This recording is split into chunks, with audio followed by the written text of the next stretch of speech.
Sebuah bangunan yang tak berpenghuni biasanya memang bisa terkenal dengan kisah yang menyeramkan. Terlebih ketika bangunan itu belum selesai dibangun seutuhnya. Konon katanya, ketika sebuah bangunan yang gelap, kotor, dan lembab, apalagi tak terurus, biasanya makhluk halus akan nyaman untuk tinggal di sana.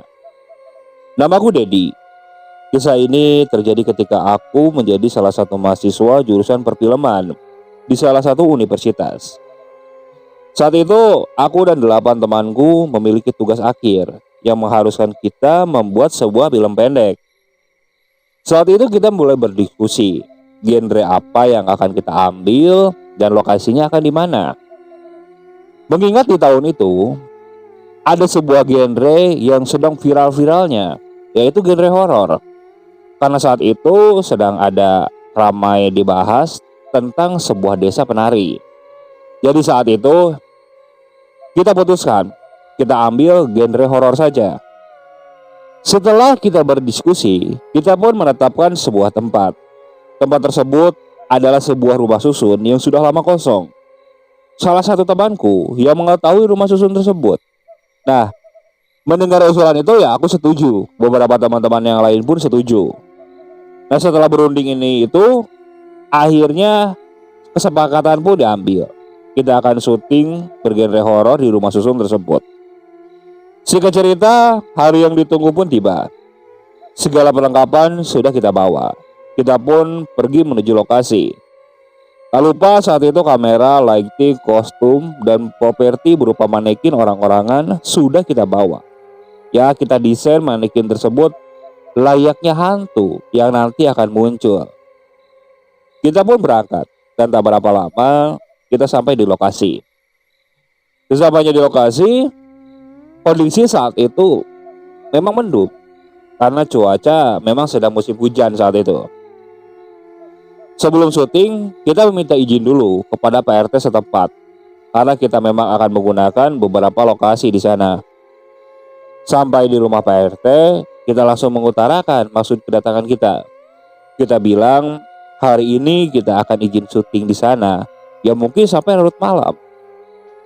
Pak RT di sana mengizinkan, tapi di akhir kalimatnya dia bilang, kalau bisa jangan sampai larut malam. Tapi aku dan teman-teman pun nggak bisa janji. Ya namanya syuting tidak bisa cepat juga, karena aku ingin sesuatu yang maksimal. Ya namanya sebuah karya, aku ingin bagus. Apalagi ini tugas akhir. Mendengar ucapanku seperti itu, Pak RT hanya tersenyum. Dan dia bilang kalau sampai larut malam nanti dia juga akan ngelihat ke sana. Aku hanya mengangguk. Dan setelah itu kita langsung kembali ke area rumah susun tersebut. Setelah masuk ke sana, kita lihat-lihat dulu. Kita lihat ternyata benar. Lokasi ini memang cocok untuk genre horor. Ketika masuk di lantai satu saja, rasa seramnya itu sudah kena. Apalagi tampak bangunan yang tidak terurus ini benar-benar spot yang bagus untuk memunculkan genre horornya. Nah, di situ kami mulai naik ke lantai 4. Karena tujuannya kita akan mengadakan syuting itu di lantai 4. Nah, saat kita sedang naik tangga, di tangga ada sebuah jendela. Jendela itu memang sudah tidak berupa jendela, hanya berupa lubang saja. Nah, dari situ kita bisa melihat pemandangan kota Bandung saat itu. Dan di sekitar rumah susun tersebut tampak ada beberapa area perkebunan. Nah, setelah area perkebunan itu, kulihat sepertinya itu pemakaman umum. Aku coba berpikir, coba ingin mengaitkan antara lokasi rumah susun ini dengan area pemakaman. Siapa tahu area pemakaman tersebut bisa digunakan untuk tempat syuting juga. Dan setelah itu kita naik ke lantai 4. Di lantai 4 kita mulai menyiapkan beberapa perlengkapan lainnya. Mulai dari lighting, semuanya kita pasang saat itu. Kebetulan Ellen juga yang digunakan teman-teman kita dari kampus. Hanya 2 orang yang kita ambil dari luar. Sisanya dari tim yang 8 ini saja kita gunakan. Ya, orang yang akan kita gunakan juga tidak terlalu banyak. Ya mungkin cuma tim 4 orang. Itu juga fleksibel bahasanya. Jadi 1 orang bisa memerankan 2 peran. Lagi pula ini film pendek, tidak terlalu panjang juga. Setelah semuanya siap, kita pun mulai syuting. Ketika akan mulai, sempat ada sebuah kendala saat itu. Lighting yang kita pasang, yang kita sudah siapkan, saat dinyalakan, tiba-tiba dia mengeluarkan asap. Saat itu aku berpikir, mungkin ada konslet dari kabel. Cepat-cepatlah dicabut. Karena posisi tidak terlalu gelap juga, ditambah lagi kita tidak terlalu butuh lighting untuk film horor, pikirku. Karena feel-nya mungkin lebih dapat dengan suasana agak gelap. Jadi saat itu ya sudahlah, lighting kita simpan. Kita gunakan lampu seadanya saja. Kita lanjut untuk syuting. Nah, syuting pun dimulai. Beberapa adegan sudah kita ambil dan beberapa lokasi. Nah, lokasi yang akan kita ambil juga di lorong, di kamar, dan termasuk di dekat kamar mandi. Kita shoot. Kebetulan talent yang kita ambil memang dia sangat menjiwai, jadi mudah lah, tidak banyak kesalahan. Di tengah-tengah adegan syuting tersebut, nah saat adegan di dekat WC, di situ aku merasa saat si pemain ini lari keluar dari WC, aku merasa ada hembusan angin. Padahal di ruangan tersebut posisi jendelanya itu kecil, itu hanya ada di atas. Ya hampir mirip, bukan jendela ya, hampir seperti lubang angin. Tapi hembusan angin ini seakan kencang dan terasa benar-benar menusuk ulang.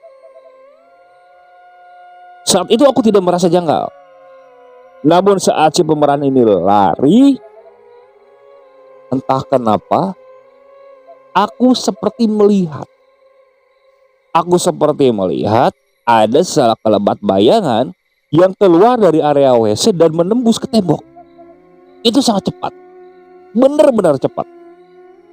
Aku sempat diam saat itu, saat memperhatikan layar monitor. Dan tak berapa lama disusul oleh manekin kan. Manekin yang kita dandani layaknya hantu kuntilanak.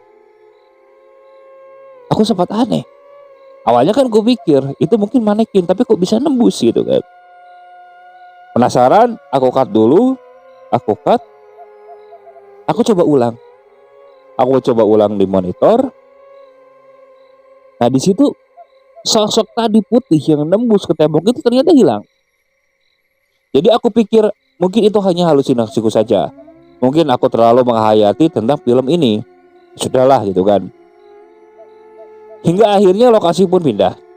Lokasi pindah di sebuah kamar. Kamar tersebut adalah kamar nomor 4 di lantai 4.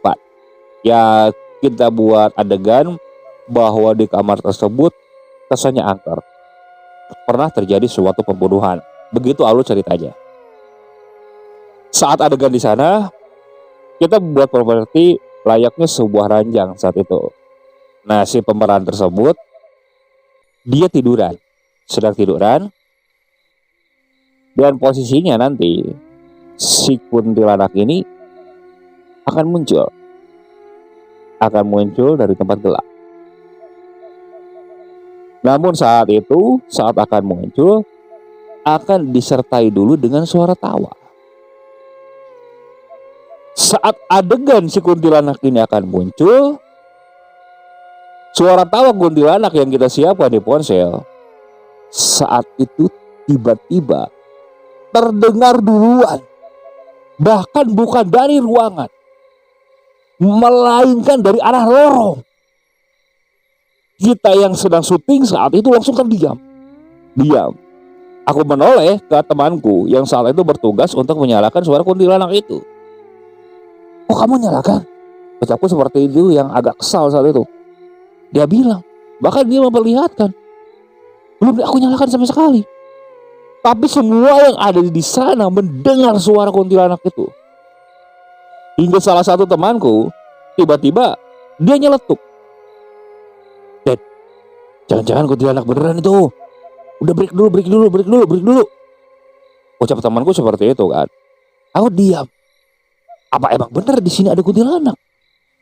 Aku lihat di luar juga belum malam. Ya masih sore. Mungkin sekitar pukul 5-an, pukul 5 menuju setengah 6. Jadi saat itu kita break dulu. Kebetulan kita juga belum makan. Aku suruh salah satu temanku untuk membeli makan keluar. Sedangkan aku dan beberapa teman-teman yang lain nunggu di sana sambil membahas untuk beberapa adegan syuting lain. Nah, rencananya aku bilang kepada temanku, nanti aku akan memanfaatkan area pemakaman di sana pada malam hari. Jadi nanti ada adegan si pemain ini akan berlarian di tengah area pemakaman. Teman-temanku setuju karena itu tampaknya benar-benar bagus. Sebelum maghrib, teman-teman yang aku suruh untuk membeli makan, mereka sudah datang. Kita break dulu sambil makan saat itu. Waktu pun sudah menjelang maghrib. Kita rencananya selepas Isya baru akan kita mulai lagi. Dari maghrib sampai Isya, kita benar-benar istirahat saat itu. Beberapa teman-temanku juga ada yang tiduran sebentar. Setelah terdengar adzan Isya, kita pun lanjut untuk melakukan syuting. Lanjut. Nah, saat kita akan lanjut, kali ini entah kenapa perasaanku berkata ada sesuatu yang tidak beres. Rencananya saat itu kita akan melanjutkan adegan tadi, adegan si pemeran yang ada di ranjang dan sosok kuntilanak muncul dari tempat gelap dan disusul dengan suara tawa. Saat itu kamera pun mulai. Dan saat sosok itu keluar dari kamera, aku melihat di monitornya, bukan dari kameranya, dari monitornya aku melihat sosok bayangan putih itu ada 2. Aku kaget. Tapi saat aku lihat aslinya, hanya ada 1. Hanya manekin saja. Loh, sedangkan ini yang di sebelahnya di dalam layar itu siapa? Aku diam, aku noleh ke orang yang memegang kamera. Aku panggil kan. Temanku menoleh. Tapi kata dia tidak melihat apapun. Kok aneh? Apa aku benar-benar halusinasi? Tapi ini tampak di dalam layar. Bahkan benar-benar terlihat. Dan di situ disusul dengan suara cekikan tawa.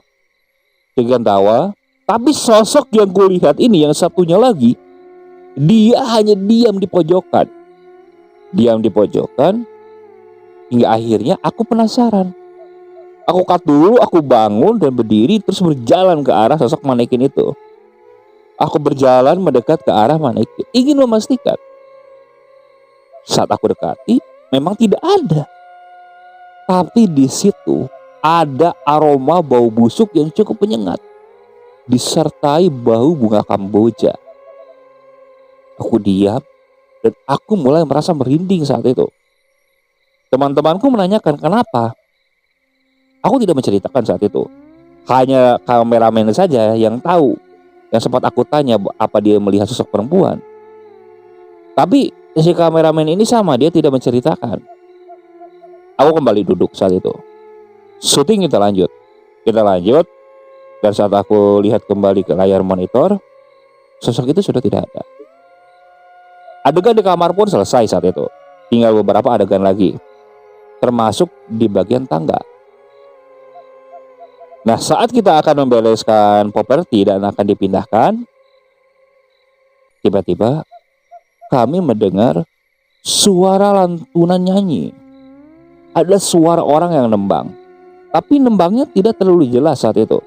Yang ku pasti dia nembang dengan bahasa Sunda, tapi aku tidak terlalu jelas dengan kata-katanya. Suasana yang saat itu sedang gaduh tiba-tiba langsung hening, diam. Teman-temanku itu sepertinya mendengar semuanya. Langsung tak ada yang bersuara sama sekali. Diam. hingga suara nyanyian tersebut terdengar sangat jelas. Aku diam saat itu. Suara tersebut mungkin dari 2 kamar dari kamar ini. Posisinya di sebelah kiri. Mungkin kamar nomor 2 atau nomor 1. Pikirku seperti itu kan. Aku nengok ke salah satu temanku. Jangan-jangan ini ulah orang sekitar yang iseng kali, pengen nakut-nakutin. Ucapku seperti itu kan. Hingga akhirnya beberapa teman-temanku ini, sebut saja namanya si Rudi. Si Yanto, dia ini terbilang orang yang sangat berani. Nah, kedua orang ini tanpa dikomando dia langsung keluar. Dia langsung keluar ingin ngecek katanya. Mereka berjalan. Belum terlalu lama saat itu. Namun aku mendengar suara teriakan kedua orang ini. Kaget. Refleks kita keluar. Nah, saat kita keluar, si Rudi dan si Yanto ini tiba-tiba berlari ke arah tangga. Mereka terus berteriak. Kita yang saat itu masih terdiam bingung. Kenapa mereka berlari kan? Teman-teman yang lain mulai panik saat itu. Sedangkan jalan keluar satu-satunya yang dilewati oleh si Yanto dan si Rudi ini di dekat kamar tersebut. Hingga tak berapa lama aku mendengar suara jatuh. Suara teriakan dan jatuh. Tanpa pikir panjang, aku berlari. Disusul teman-temanku yang dari belakang. Berlari, nah sebelum turun ke anak tangga, aku sempat menoleh. Saat aku menoleh, tepat di pintu, aku melihat sebuah sosok. Rambutnya panjang, pakaiannya ini compang-camping. Mungkin warnanya hampir mirip seperti hitam, kumal. Sosok tersebut matanya tajam, melihat ke arah kami. Aku berteriak, "Woi, cepat!" Teman-temanku langsung turun. Nah, ketika sampai di lantai 3 dan dari tangga lantai 3 menuju lantai 2, di situ aku temukan Yanto dan Rudi, mereka terjatuh. Bahkan parah. Kaki si Rudi ini seperti patah. Aku kaget melihat kondisi temanku seperti itu kan. Aku turun, aku coba angkat kan. Si Rudi meraung-raung. Si Yanto juga jatuh, tapi dia tidak terlalu parah. Hanya tangannya saja yang terkilir. Tapi dia masih bisa bangun saat itu. Teman-teman yang lain masih membantu.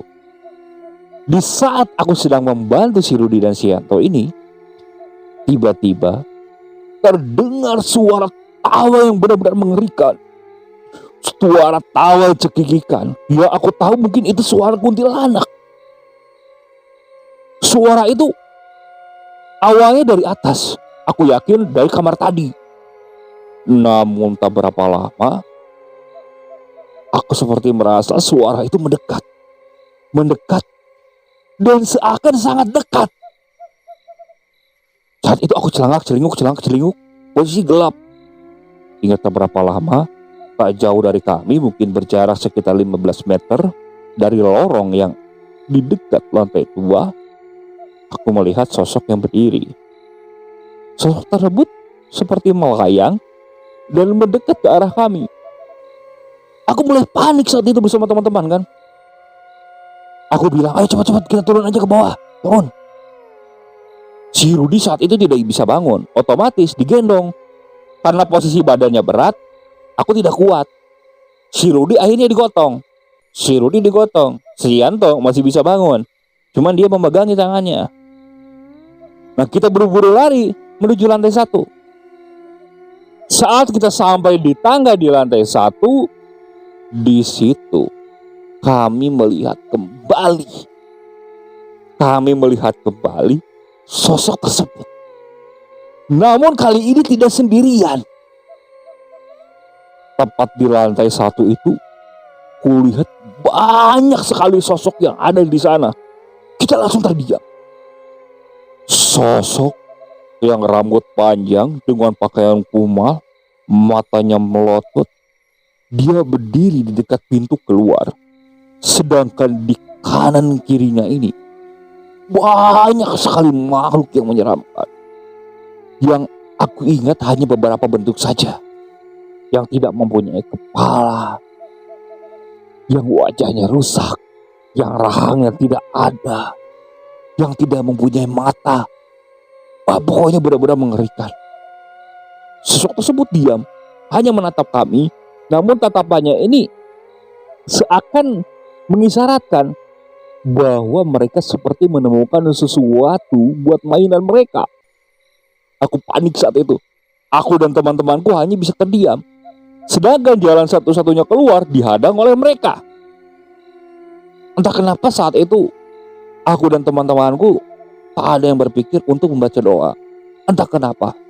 Mungkin saat itu aku dan teman-temanku memang sangat jauh dari ajaran agama. Kami malah memutuskan untuk naik lagi. Kami naik lagi ke lantai 2. Di situ terdengar suara tawa. Suara tawa riuh yang menertawakan kami. Seakan mereka berhasil menakut-nakuti. Aku bingung bersama teman-temanku harus berbuat apa. Sedangkan si Rudi saat itu, dia sudah meraung-raung menahan sakit di kakinya. Sampai di lantai 2, situasinya benar-benar sepi. Aku pikir kita akan tunggu dulu saja di sana. Aku coba raih ponsel yang ada di sakuku. Aku ingat kalau tadi saat di rumah Pak RT aku sempat meminta nomornya kan. Di situ aku hendak hubungi, namun saat aku telepon ternyata nomornya tidak aktif. Nah di situ aku mulai panik lagi kan. Kemana kita harus minta tolong? Sedangkan posisi rumah susun tersebut dengan rumah penduduk itu jaraknya lumayan jauh. Kalau kita berteriak-teriak minta tolong pun mungkin tak akan ada yang mendengar. Hingga tak berapa lama aku mulai mencium aroma bau bangkai. Aroma bau bangkai yang benar-benar menyengat saat itu. Aku mulai merasa kalau sosok itu mungkin muncul. Aku nengok ke kanan dan kiri. Hingga tak berapa lama aku lihat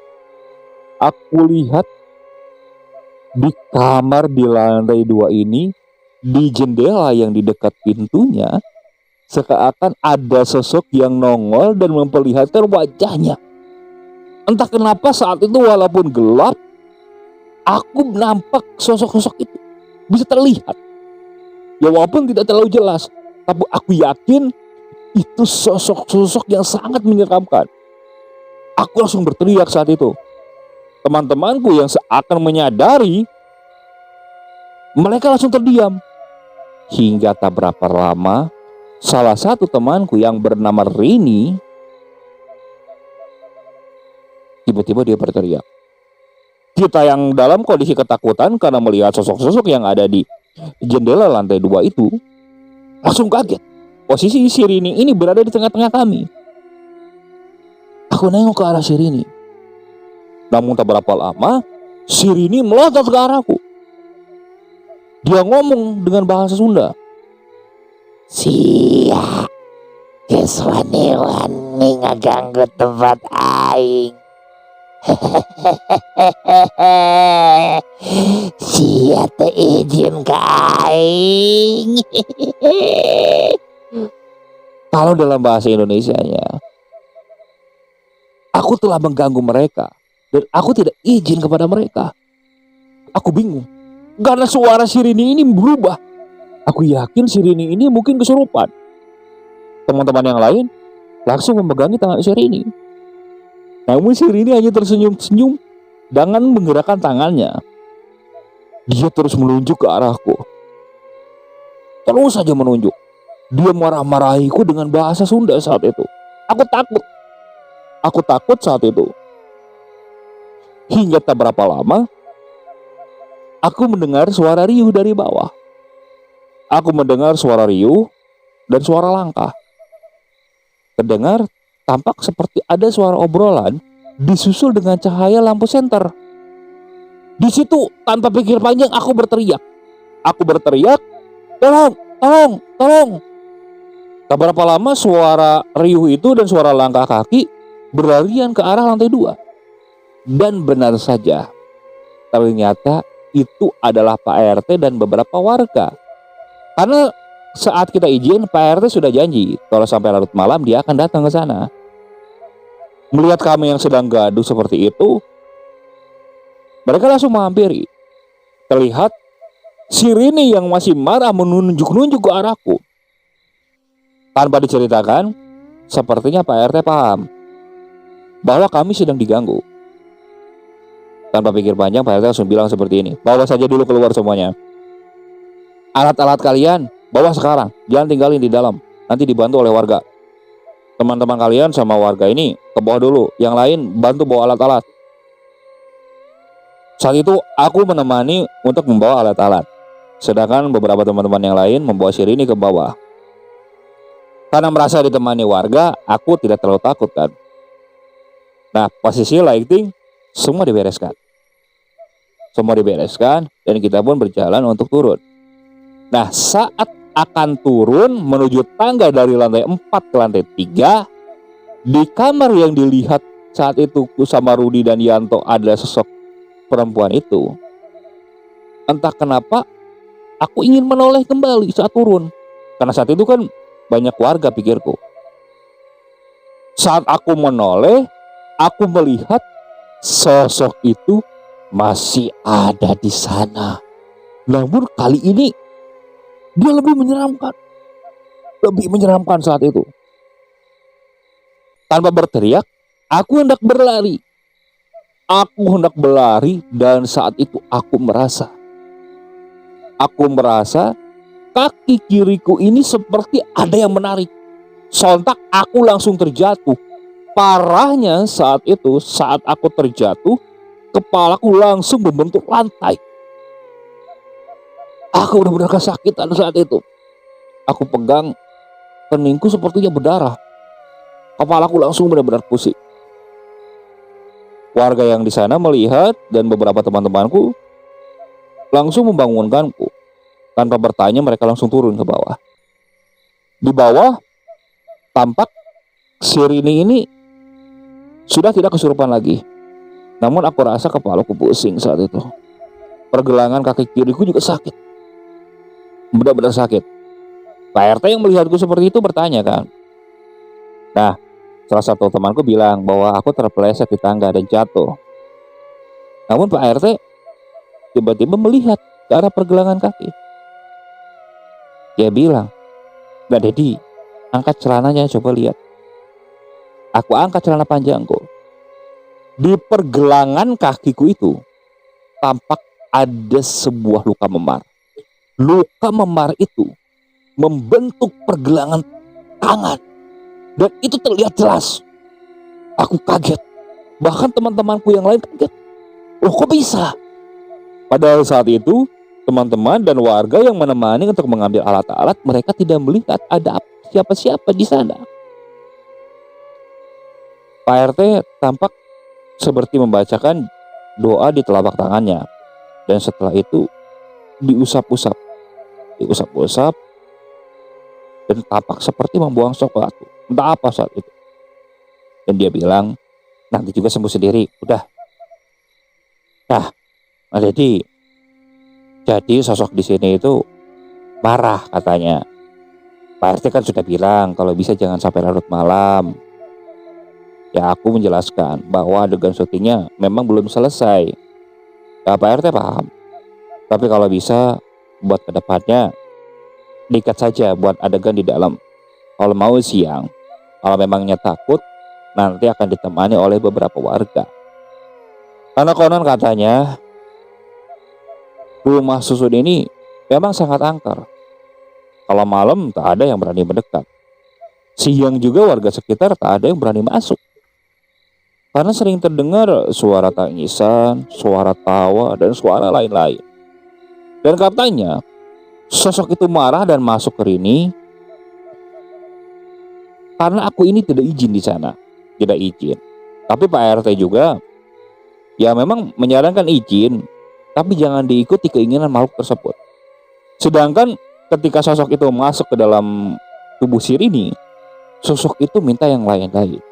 Dia minta sesajen, Bahkan isi sesajian itu minta yang sangat berlebihan lah. Bahkan sampai minta darah segala. Tapi Pak RT saat itu langsung menolak dan berusaha mengeluarkan sosok itu.